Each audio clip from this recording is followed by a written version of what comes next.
ಗುರುಭ್ಯೋ ನಮಃ. ನಮಸ್ಕಾರ ವೀಕ್ಷಕರೇ.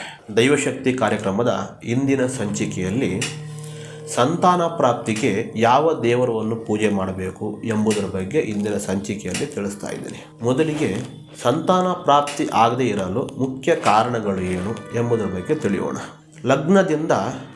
ಜಾತಕದಲ್ಲಿ ಲಗ್ನದಿಂದ 7ನೇ ಭಾವ ಸಂತಾನ ಬಗ್ಗೆ ವೀಕ್ಷಣೆಯನ್ನು ಮಾಡ್ತೀವಿ ನಾವು.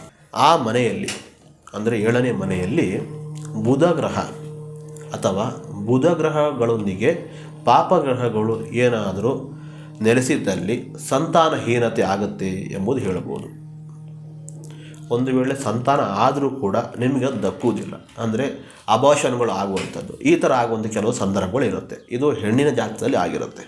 ಅದೇ ರೀತಿಯಲ್ಲಿ ಬಂಜೆತನ ಆಗುವಂಥದ್ದು, ರಕ್ತದ ಸಮಸ್ಯೆಗಳು ಆಗುವಂಥದ್ದು, ಮುಟ್ಟಿನ ಸಮಸ್ಯೆಗಳಾಗುವಂಥದ್ದು, ಈ ಒಂದು ರೀತಿಯಿಂದ ನಿಮಗೆ ಸಂತಾನ ಪ್ರಾಪ್ತಿಗೆ ಆಗದೇ ಇರೋದಕ್ಕೆ ಕಾರಣಗಳು.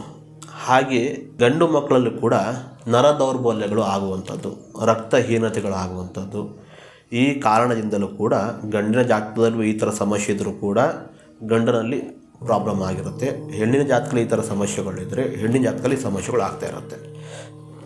ಇನ್ನು ಕೆಲವರು ಸ್ತ್ರೀಯರು ಮುಟ್ಟು ದೋಷಗಳಿಂದಲೂ ಕೂಡ ಸಂತಾನ ಪ್ರಾಪ್ತಿ ಆಗದಿರೋ ಕಾರಣ ಅಂತ ಹೇಳ್ಬೋದು. ಈಗಿನ ಜನ್ರೇಷನಲ್ಲಿ 10ನೇ ವಯಸ್ಸಿಂದ 14-15 ವಯಸ್ಸುವರೆಗೂ ಮೆಚೂರ್ಡ್ ಆಗಿರ್ತಾರೆ. ಆ ಮೆಚೂರ್ಡ್ ಆಗಿರುವಂಥ ಒಂದು ಸಂದರ್ಭಗಳಿಗೆ ಟೈಮ್ ಅಂತ ಏನು ಹೇಳ್ತೀವೋ ಆ ಟೈಮ್ ಏನಾದರೂ ದೋಷಕ್ಕೆ ಏನಾದರೂ ತಿರುಗಿದರೆ ಅದರಿಂದಲೂ ಕೂಡ ನಿಮಗೆ ಸಂತಾನ ಪ್ರಾಪ್ತಿ ಆಗದೇ ಇರಲು ಕಾರಣ ಇದೆ. ಹಾಗೆ ಗಂಡಿನಲ್ಲಿ ನರ ದೌರ್ಬಲ್ಯ ಆಗುವಂಥದ್ದು, ವೀರ್ಯ ನಾಶಗಳಾಗುವಂಥದ್ದು, ಈ ಥರ ಸಮಸ್ಯೆಗಳು ಈ ಒಂದು ದೋಷಗಳಿಂದ ಬರ್ತಾ ಇರುತ್ತೆ. ಈ ಥರ ಏನಾದರೂ ಸಮಸ್ಯೆಗಳು ಕಂಡು ಬಂದಲ್ಲಿ ಏನು ಮಾಡಬೇಕು ಎಂಬುದರ ಬಗ್ಗೆ ತಿಳಿಸ್ತಾ ಇದ್ದೀನಿ. ಇದಕ್ಕಿಂತ ಹಿಂದಿನ ಸಂಚಿಕೆಯಲ್ಲಿ ನಿಮಗೆ ಅಶ್ವತ್ಥ ಮರದ ಪೂಜೆ ಬಗ್ಗೆ ನಿಮಗೆ ತಿಳಿಸಿದ್ದೀನಿ.